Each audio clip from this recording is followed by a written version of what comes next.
Guys, ayan, ulam ay ginataang sintol.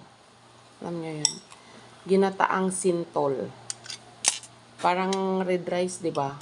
Pero santol talaga siya, guys. Sarap. Ang sarap. Pula siya kasi hindi nilagyan ng tawasing. Tawasing. Ayan, kain tayo. Ang tawas. Ang sarap, guys. Meron tayong tinoling minok. Thank you, Lord.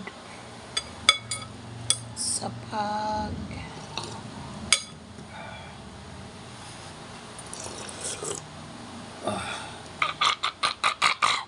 maanghang.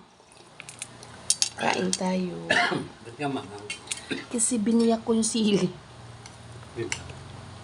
Sarap nito, guys. Sariling luto siya. Kaya siya mapula. Hindi nilagyan ng tawas.